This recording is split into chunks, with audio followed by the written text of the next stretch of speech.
This story takes place in a small city in California called Petaluma in the year 2020, which was the worst of times.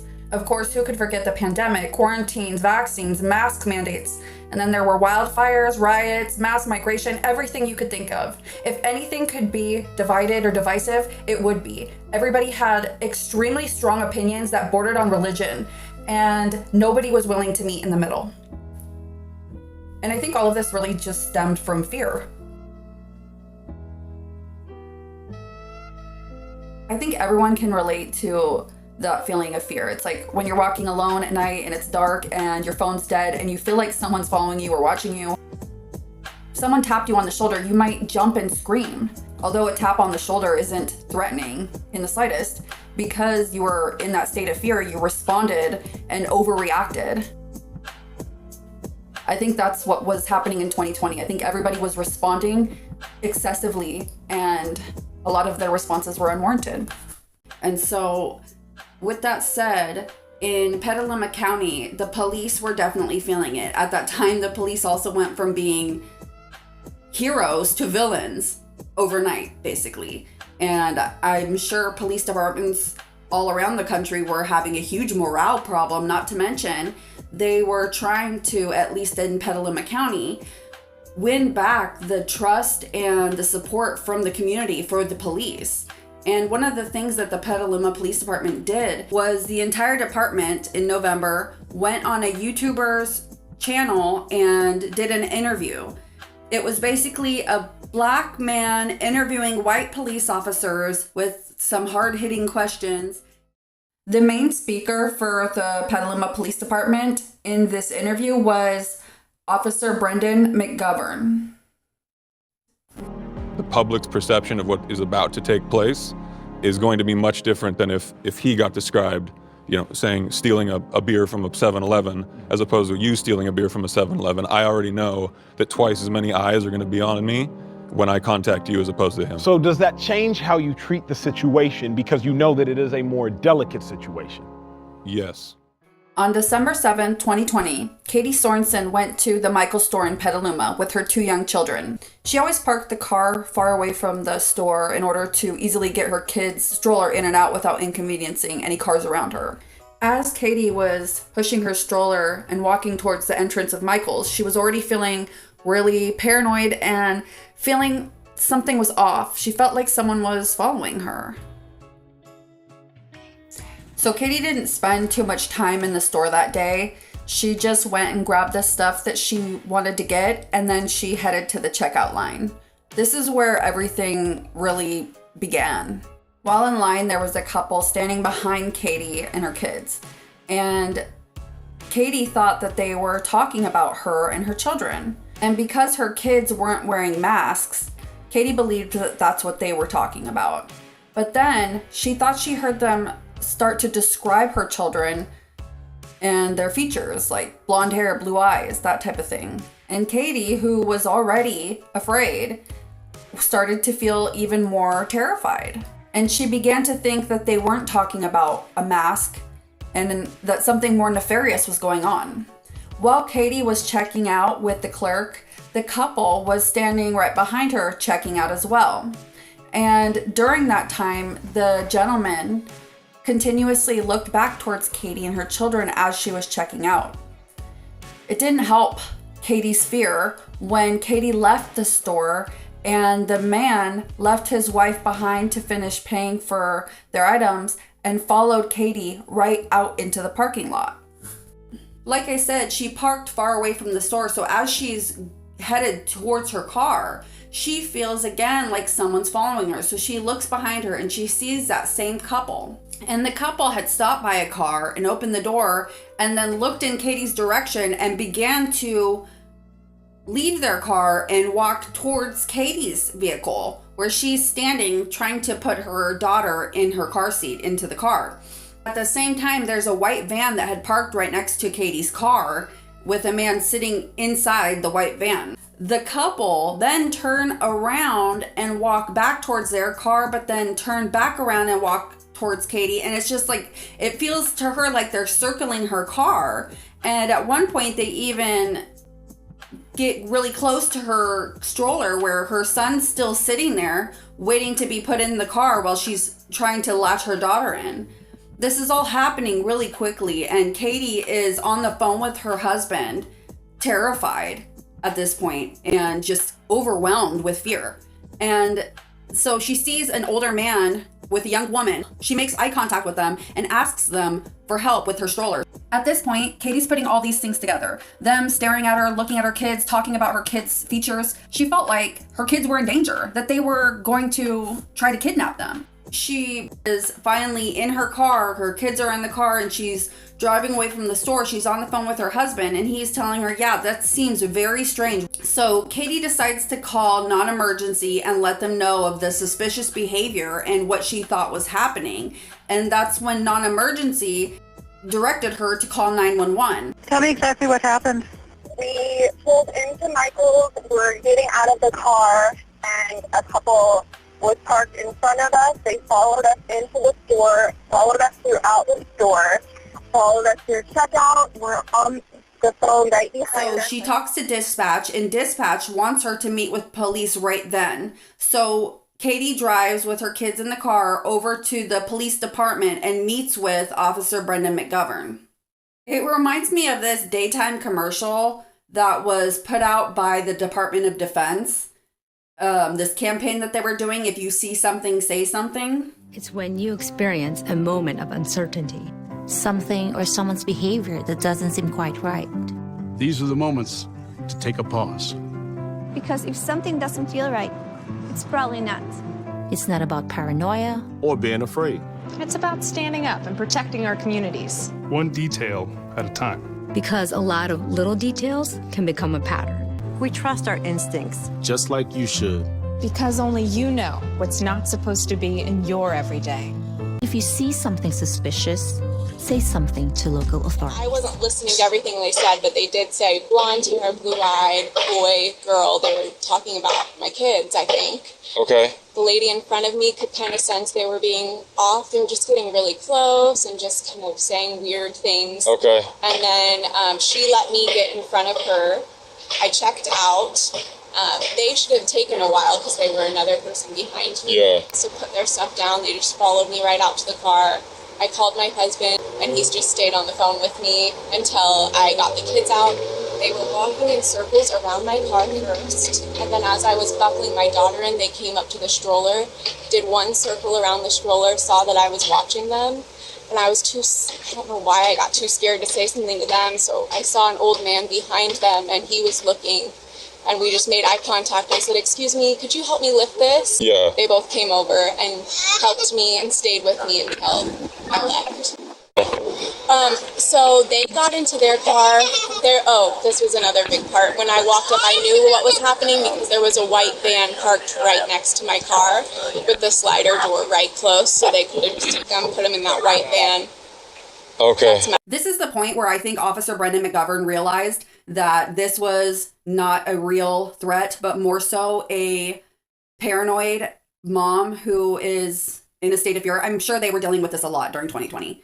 I guarantee you, they were getting a lot of calls by people who were panicking and in a fear-like state that was causing people to overreact to things. And the police were probably, dealing with this all the time. And I'm not sure if the police have a protocol that they follow where they don't respond to people in a way that makes them feel discounted or that their experiences are not being, heard. And so, although I'm guessing Officer McGovern felt like this was unwarranted, the way he responded to Katie's fear only really confirmed that she was actually in a dangerous situation rather than diffuse her fear and make her or help her to realize that she was probably just imagining. But then they were circling my stroller and the car. Van that was parked wasn't their vehicle. They were in a different one. Okay. And so whoever was in the van, he got out. And then as those people were walking over to me, he got back in.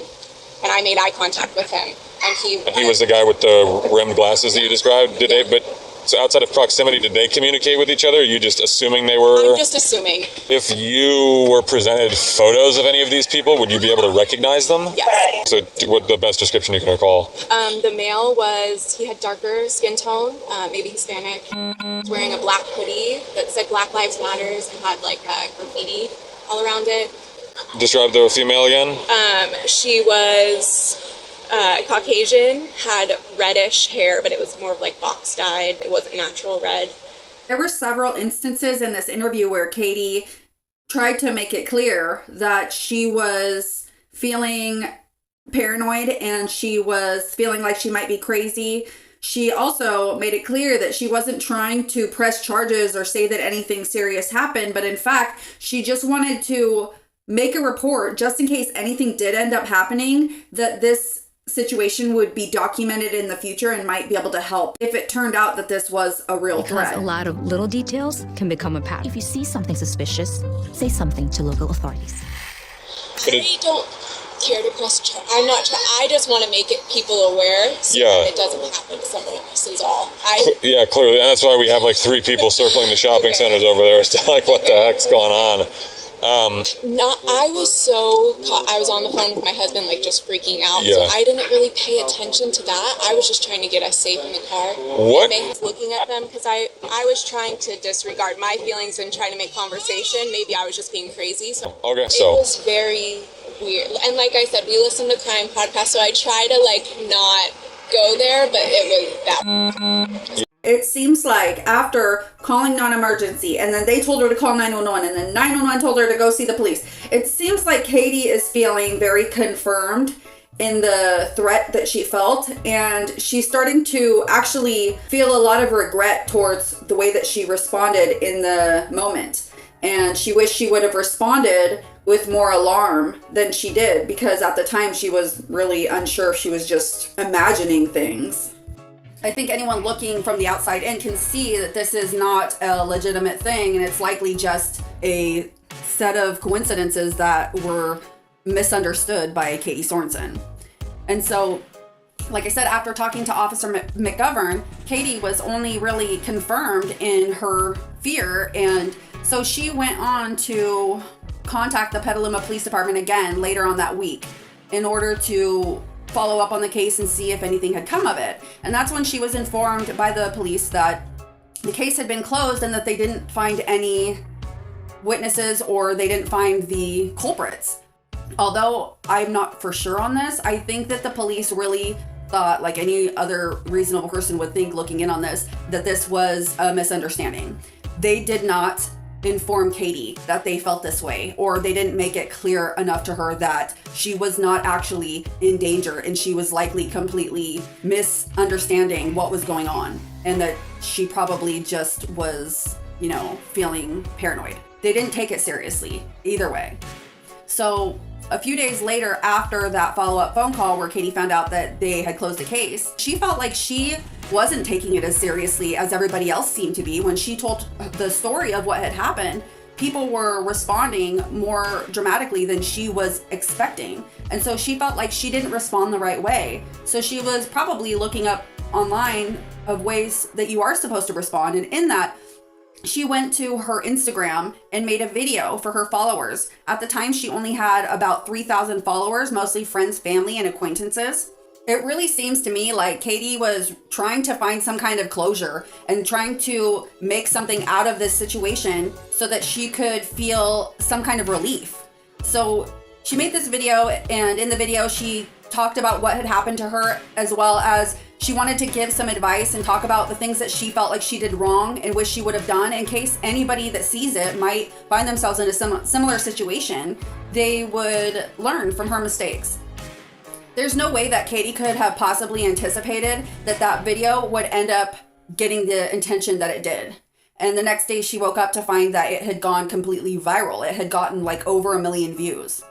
She wasn't the only one, though, that was really feeling the effects of this. The Petaluma Police Department was getting inundated with calls from the concerned public. It must have felt like a punch in the gut for this police department after everything that they've been doing to try to, save face. Now here they are getting call after call of criticism from people in the community. wondering what they're doing about this attempted kidnapping. And so now police began to really conduct an investigation. And although it had been a week, Michael's store was cooperating with police, and they were able to pull up the video from that day and see the CCTV footage. They were able to gather the evidence that they needed in order to identify the couple. This is not clear in any of the documentation that I could find, how exactly they identified the couple, but it seems to me that it was Michael's store that assisted them in figuring out who exactly the couple were. And the reason why I say this is that although the couple paid in cash, Officer McGovern later says that the couple had a coupon and had their phone scanned by the Michael store that day.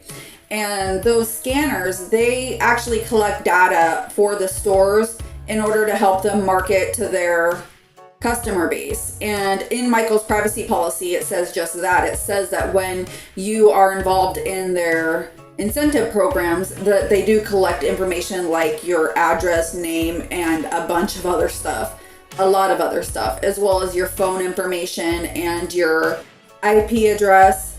All these things would assist the police in identifying the couple. And like I said, it was never released how exactly they identified them. I do believe that after going to the Michael store and getting the evidence, they were able to contact the couple. And because of all this attention that the story was getting and negative attention or negative spotlight that it was putting on the police department, the police decided to make the couple feel as though they had been victimized and in turn convince them to press charges against Katie. So they investigated, and with, video and other things, they were able to determine that our account was in fact accurate, and we never attempted to try to steal any children.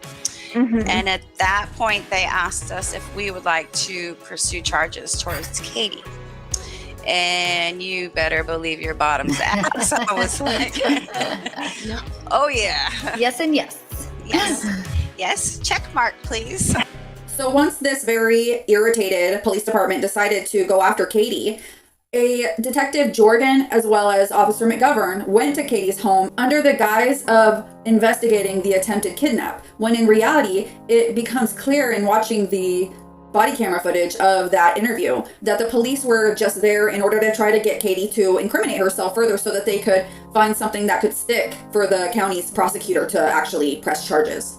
And in this interview with Katie, the police make it seem as though they have yet to identify the couple, but there's a couple reasons why I believe that they had already identified the couple at this point. One is Detective Jorgensen claims that they have video of the entire store and they could see the couple was not following her around the store, but that actually was not true. They didn't have video of the entire store, and later Officer McGovern confirms that by telling Katie they only had video footage of the front door and of the checkouts.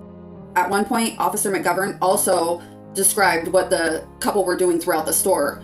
And without video, it begs the question, how did they know what the couple were doing in the store if they hadn't already talked to the couple and gotten their account of that day? And also, after meeting with Katie, the police decided to release a very grainy, unidentifiable photo of the couple to the public. And in that news release, they actually didn't ask one time for anybody to help identify the couple. So that suggests that they were already identified. All they asked was if anybody was a witness to what happened that day to come forward. There were plenty of other instances in the CCTV footage that the police obtained that actually showed the couple more clearly or showed them with their face directed towards the camera, but they didn't post that picture in the news release. They posted one that you couldn't see their faces at all.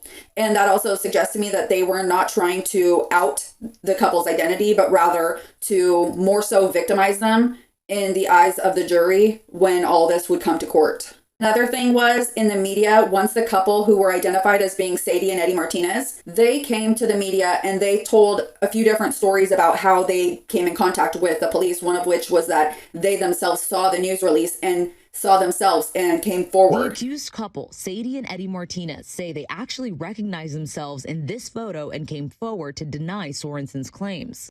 Another claim they had was that it was actually their daughter's classmates in her online school that had seen the news release, and they were teasing the Martinez's daughter about it. And the daughter saw the picture and didn't recognize her parents as being the people in the photo. And then she showed her parents and they didn't recognize themselves, but somehow the classmates did. And that's the picture that was then released. So my daughter's friends started sending the picture to her, and everybody was laughing, saying it looks like your parents. And she was like, that's not my parents. So they started bugging my kids. So she came to us and showed us the picture, and we were like, whatever. We were there, but nothing happened like out of the ordinary. So we just laughed. That's when it started being a big deal on Facebook, and I saw a friend upload it. And so I made the joke and said, my kid thought it was us, LOL. And well, she sends me a message and she says, are you sure it's not you? And I said, well, his hoodie doesn't look like a Black Lives Matter hoodie. That's what he was, that's what he was wearing. And so she just zoomed in and did her little magic. And 10 minutes later, she's like, yes, it is. Finally, we find out that it was actually Officer McGovern on December 13th who contacted the Martinezes through Sadie Martinez's Facebook account on her message app and requested that the couple get in contact with him. Okay, so all in the span of one day, they were able to get the CCTV footage, identify the couple, and then in turn go to Katie Sorensen's home later that day and attempt to get Katie to incriminate herself so that they could trump up some charges against her. So if this couple is out there attempting to steal children, right? We need to get all the details that we can. Yes. I want to show you a couple photos just to make sure we're talking about the same people. Yeah. If you're willing to look at them. Yes, of course. Yes. And so we watched them. On the video footage throughout the store, and they're not following. So before we blast their photos out, right, to the media to be on the alert, I want to make sure that you're accurate, and I'm not disheartening what you're telling me. Katie said the couple followed her into the store when in reality they went into the store a couple minutes before Katie had entered. And I believe this is easily explainable by the fact that everybody's wearing masks. It can be really difficult to identify one couple from another right when you get to a store when everybody is wearing masks. I'm not trying to stick to my story or whatever that. I'm just like, if these people are out here doing what you're saying they're doing, that's something for us to address, right? Yeah. Our next step is going forward with this is one, prosecuting them, right? Yeah. And two, making sure this doesn't happen again. At the same time, we need to make sure that these people are in fact the people that you saw. Yeah. And they're doing what you were saying that they did. Because nobody wants to accuse somebody falsely, right? Exactly. And that's why I'm a little discouraged of the fact that isn't the same person that I saw in the parking lot if they were in there before me. Okay. So you just looked at the photo and you said you were definitely sure. I'm 100% sure that that's them. Okay. So anyway, back to this. We want to make sure that because we are going to put their pictures out on media. If these are the people that you in fact said were doing that, and they reached for the stroller and you thought they were going to kidnap you. These are important things that we. Yeah, that part, without a shadow of a doubt, that is what was happening. There is absolutely no rhyme or reason to someone taking steps forward and reaching. That is without a shadow of a doubt. I can see how the timing of following. The timing of following in, I can see how that could have been misinterpreted. It stresses me out just watching this body cam footage. Imagine how Katie feels 24/7 dealing with these kids and then having to go out and run errands. It's a lot. And so it's really easy to imagine she could be on edge and misinterpret situations.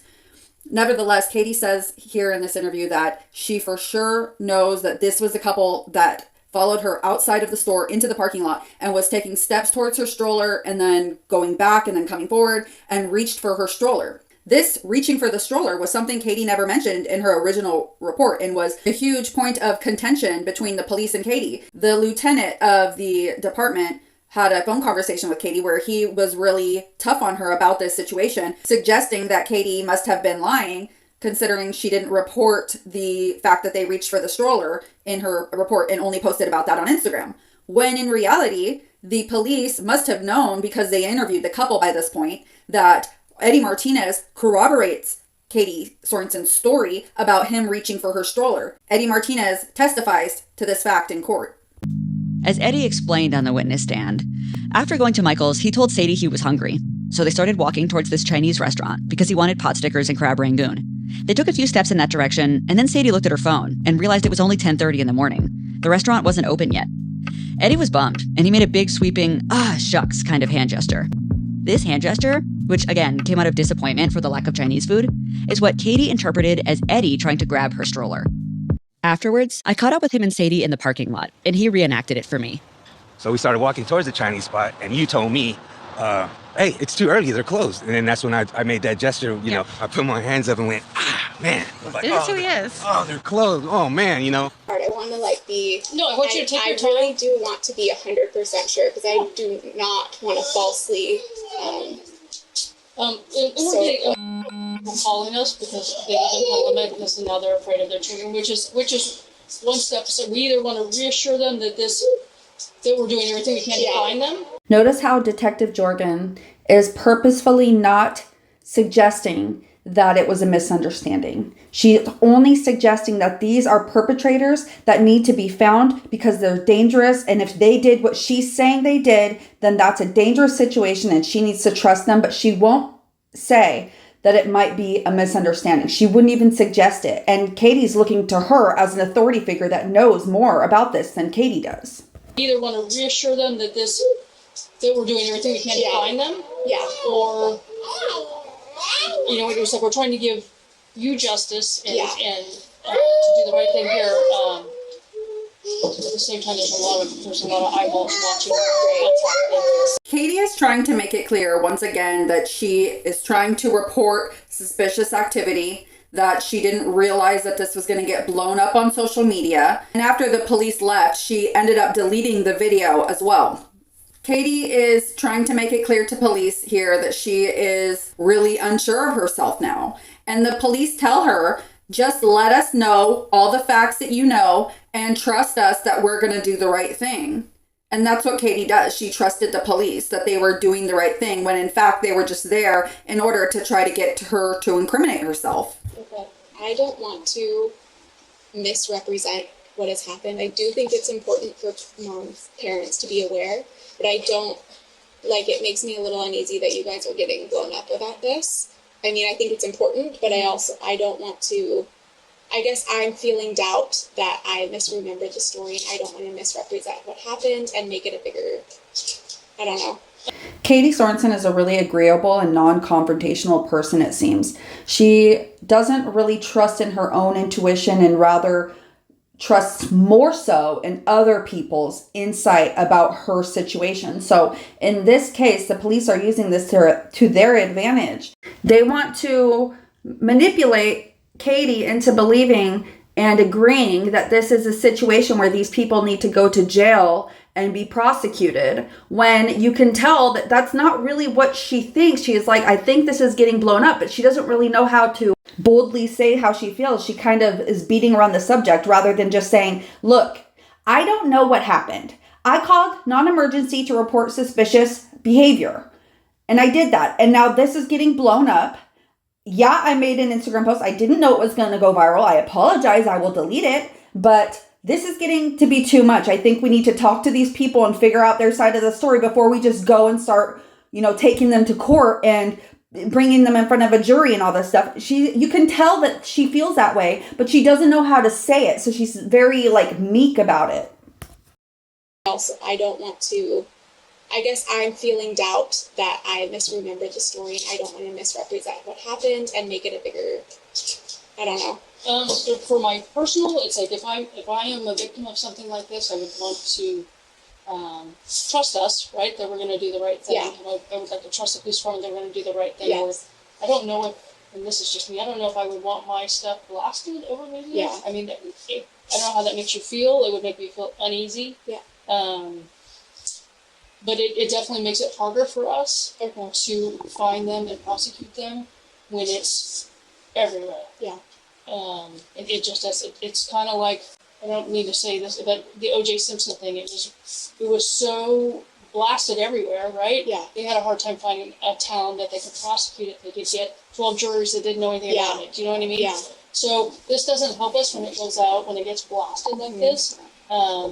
So here, Detective Jordan is using the O.J. Simpson trial as an example of how the media can affect a case. Everybody pretty much thinks that O.J. Simpson did it, but yet he was found not guilty. And the police, it seems like in this case, used this same tactic in order to paint Katie in a negative light. And I say this because after this interview, the police then go to the media and outright lie. They say that none of the evidence that they could find would corroborate Katie Sorensen's story, and instead the evidence only proved that the couple's account was accurate and that Katie was lying. And this is a lie because, in fact, both stories from the couple and from Katie, minus one part, which was Katie said the couple followed her into the store, when in reality they went into the store a couple minutes before Katie had entered. And so the police's account to the media of the situation was a blatant lie. Not only did, by and large, the CCTV footage confirm Katie Sorensen's account of what had happened, but the couple themselves also confirmed Katie's explanation of what had happened. It was a complete misunderstanding, but there was no evidence to show in any way that Katie Sorensen was making anything up. And there's no possible way that she could have orchestrated the misinterpreted actions of the couple that day.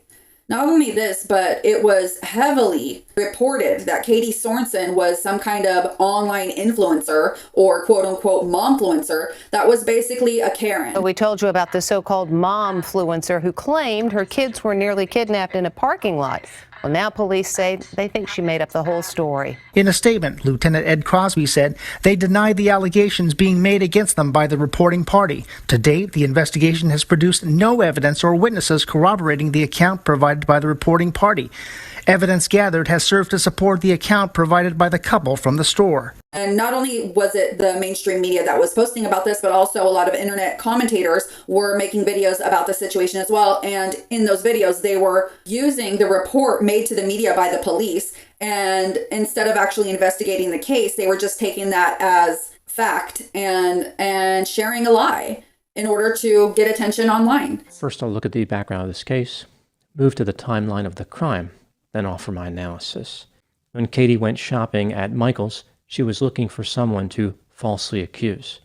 When she saw a Hispanic couple, she decided to target them, perhaps based on their race. Including Dr. Grande, who, because of his credentials, a lot of people might believe that his information that he's sharing is not only accurate, but also thoroughly investigated. It's very hypocritical, the whole situation, and it's so confusing because it's like, here are these people accusing Katie Sorensen of being an online influencer, sharing or lying about a situation that happened in order to gain revenue and gain attention online. But that's what these people are actually doing. Dr. Grande himself, I don't know where he got the information that he shared on his YouTube, but I couldn't find anywhere that made the claims that he was making in his video. Perhaps based on their race. Or on your own. See for yourself what actually occurred. How are we supposed to do that? Is the footage released of the inside of the store? Have you seen the police footage, all of the footage in its entirety? No. But we do know that you went to jail! We know that! Is a blonde white woman. This is story, and you have to have an insane amount of confidence to call the police and lie to them. It just shows the lengths some influencers go to get famous, and it's insane. Thought she was lying, maybe that influencer clout. The Martinezes, especially Sadie Martinez, the wife, was heavily posting online about the situation and spending a lot of time making news appearances and appearances in podcasts and such, claiming that she was a victim of racial profiling and that Katie maybe was trying to get her and her husband deported, things like that. She was Caucasian. Racism was alive and well in 2020. Because do you really think it's okay to go online and be racist and make stories about a family? She denied they were would-be kidnappers and said they had been racially profiled by Sorensen. It's hard enough to be a Latin family in a white community, that I don't need white people coming around and telling me that I look like a criminal. So she probably thought, because like I said, she didn't want to press charges originally. Remember, she was just making us all aware. So in her awareness, her power was taken away. And so, as well as I think that she thought maybe possibly my husband and I were immigrants, or at least he was. He's a bit darker than I. We're going to get him deported if anything happens. So she was Caucasian. And although at this point, it's no doubt that Sadie Martinez knew that she was identified by Katie as being Caucasian, which she actually is half Caucasian. Sadie then went on to go to her local lawmakers and proposed a law that would make it a hate crime for white people to purposely call the police and knowingly falsely accuse people of color of committing a crime that they never committed. This law had been enacted in many counties in California already under the name the Karen Act, but Sadie Martinez called it the Sadie Stance. Describe the female again. She was Caucasian. The other guy in the white van was also Caucasian. The only person that was of color was her husband, and there was no indication that the couple was ever racially profiled, and that's why the district attorney never even used that in the trial. I asked Robert Winter's boss, District Attorney Carla Rodriguez, why they didn't bring up race more during the trial. So her language wasn't racially based during the police investigations and her Instagram posts.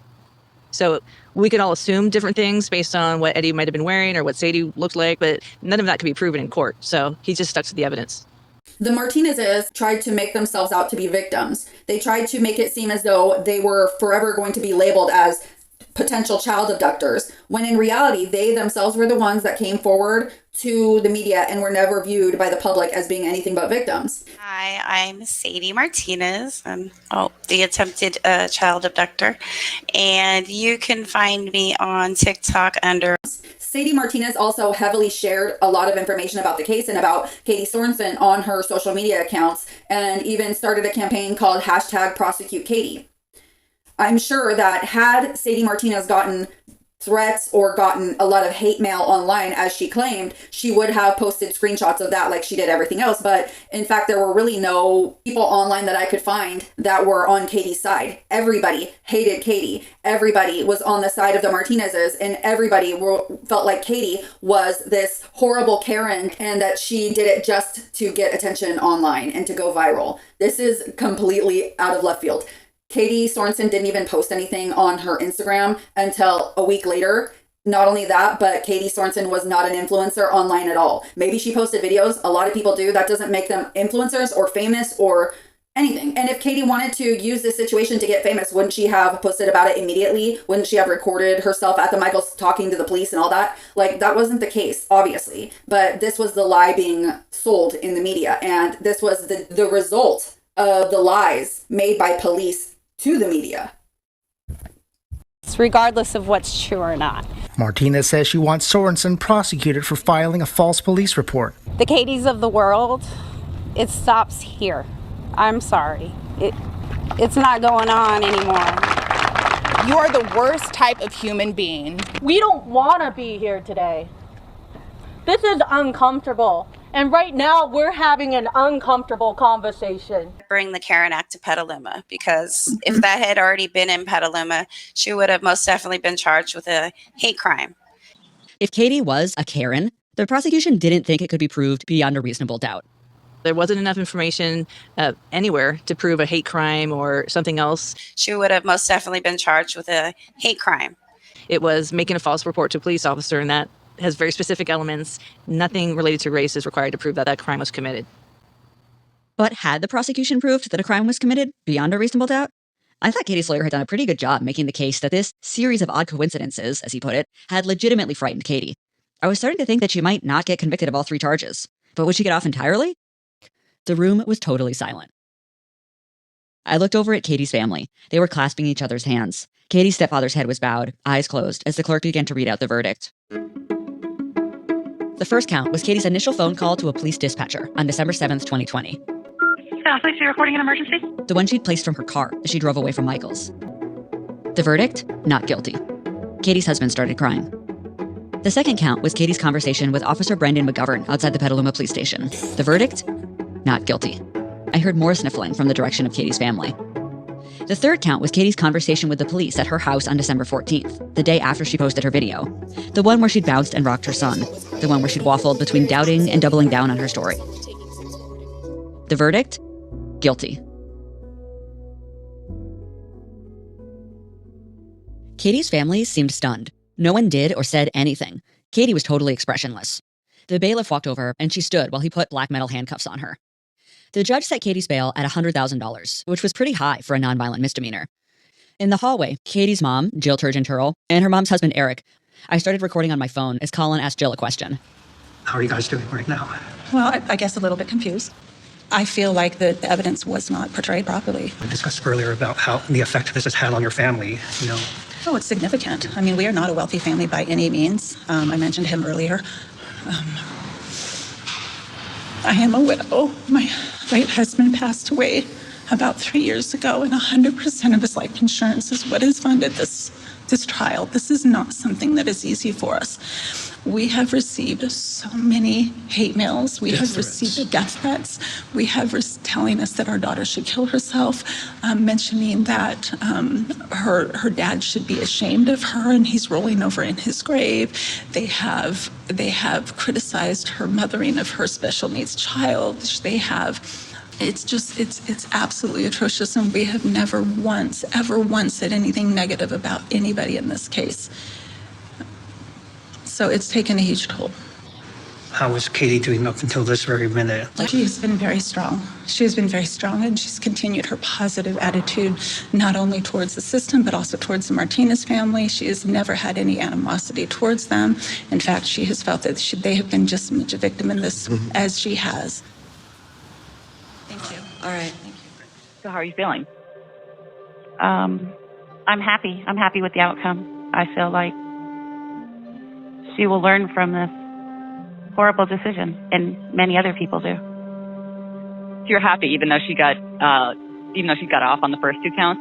Yes, as long as she was found guilty in some fashion. Yes. Interesting, because I wasn't sure what you were going to think, honestly. Well, honestly, I would prefer to have been found guilty on all three counts, but no, as long as she's held accountable in some fashion, that was all I really cared about, because I don't think she's ever going to find any kind of remorse if she is not held accountable. So to be found guilty at least on one count is okay with me. I later saw the pre-sentencing report that the probation department had made. They had asked Sadie what she thought Katie's sentence should be. Sadie had said up to 30 days. So do you think that 90 days is enough? No, I believe it should have been a hate crime. I asked Sadie and Eddie if they were disappointed that the prosecutor didn't bring up race more during the trial. I knew that Sadie really wanted Katie to be held accountable for what she felt was an obvious case of racial profiling, and that hadn't really happened. Originally, in the beginning, I was really bothered by it, but no, I kind of understand how the legal system works. After the trial was said and done, Sadie and Eddie Martinez then received an eviction notice from their landlord. Apparently, they hadn't paid rent in so long for them and their 5 children that they were now being asked to leave. A friend of theirs posted a GoFundMe page and explained the situation. This GoFundMe was asking for $150,000 for the Martinezes. On the page, it was clear that the eviction had nothing to do with the Katie trial.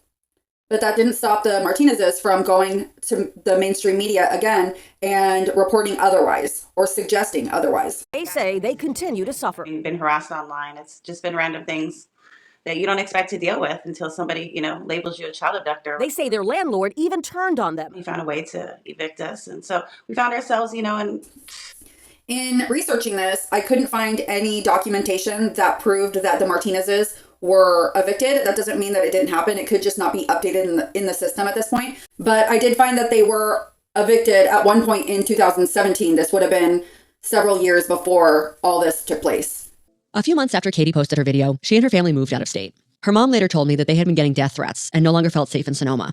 The day after I emailed the school where she now works, her photo and biography had been removed from the teacher's page. Jessica met Katie Sorensen through a local mothers group in Sonoma, California, where Katie used to live and where Jessica still lives. Jessica didn't want to use her last name for fear of being harassed or retaliated against for speaking out in support of Katie. I saw some people trying to come to her defense online, and they were basically attacked by the mob. I'm going to be candid with you. Like, I'm super nervous to speak with you today about this. And I'm doing so just because I do think that people need to hear that there's more to this than what we're really seeing. Jessica told me that she'd always known Katie to be a kind and caring person. She even wrote a letter on her behalf to help with her legal case. She said Katie organized a donation drive for people displaced by the wildfires that devastated Sonoma County in 2017. And that's the Katie that I know. She's really driven to help people, regardless of who they are, their background, or their race. The Katie that Jessica knew was a stay-at-home mom with 3 kids. Jessica found Katie to be a pretty private person, at least in real life, and she doesn't buy the Katie did it for the clicks theory. She thinks Katie must have legitimately felt scared while shopping at Michael's and made her Instagram video because she really wanted to help other people learn from her experience. You know, to be honest with you, I don't think she expected it to blow up the way that it did. Jessica told me that after Katie posted her initial video, she uploaded a second Instagram video in which she seemed shocked by how it was going viral. I wasn't able to see this video, as Katie's account is now private. But I do know from court documents that when Katie spoke with a Petaluma detective the day after posting her video, she talked about how overwhelmed she was. She asked for help handling this, quote, social media thing. So I asked her, why do you think Katie felt scared? So we were in a lot of the same social media groups, parenting groups, and I was at the time seeing a lot of posts about like attempted kidnapping and sex trafficking and stranger danger, etc. I think she bought in too much into the fear mongering and the stranger danger. I guess I'm feeling doubt that I misremembered the story and I don't want to misrepresent what happened and make it a bigger, I don't know. There's this trend, especially online, for people to attack somebody, especially somebody they don't know, for mistakes that they made. And then those same people turn around and they do egregious things. They say horrible things about others. They're cruel to others online. They're cruel to others in their life. They cheat, steal, lie, and talk badly behind people's backs. And then they assume or just completely look past their own behavior, finding every reason to justify their own bad behavior whilst going around and pointing the finger at other people's behavior that is or could be justifiable or excusable. They don't give them the same kind of leniency that they give themselves.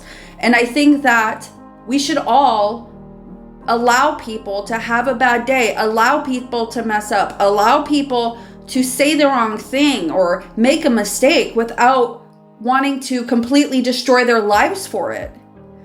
And I think that people are really missing that point nowadays. A lot of people online are calling Katie Sorensen a narcissist, which is really ironic because it's actually narcissistic to lack the ability to empathize with somebody, even their bad behavior, to empathize and put yourself in somebody's position and understand where somebody's coming from and not just assume that they're out to get you or assume that they're evil. I mean, if you're calling her a narcissist, it's probably because you're a narcissist and you're just assuming that she feels like you and your empathy for her is false and you're empathizing, assuming that she feels inside like you feel inside. And so her intentions must be what your intentions would be. And what I see in this is clearly she is not trying to hurt anybody, made a mistake, was paranoid in this situation. It's just not fair. But I get it. People think that she did what the news and what all these YouTube commentators are claiming that she did. But looking at the source documents, I know for a fact, 100% fact, that that's not the case. She did not go into the store looking to find somebody who was Hispanic in order to accuse them of doing something that they didn't do for likes and followers online. That's not what she did. It's 100% proof looking at the source documents. But unfortunately, that's not the message that was given to the public, and the public wasn't able to comprehend the difference between fact and misinformation or disinformation. And so they just went with the story and they almost seemed excitable and excited to believe in another Karen story because it's drama and people just love that. Your eyes, my eyes.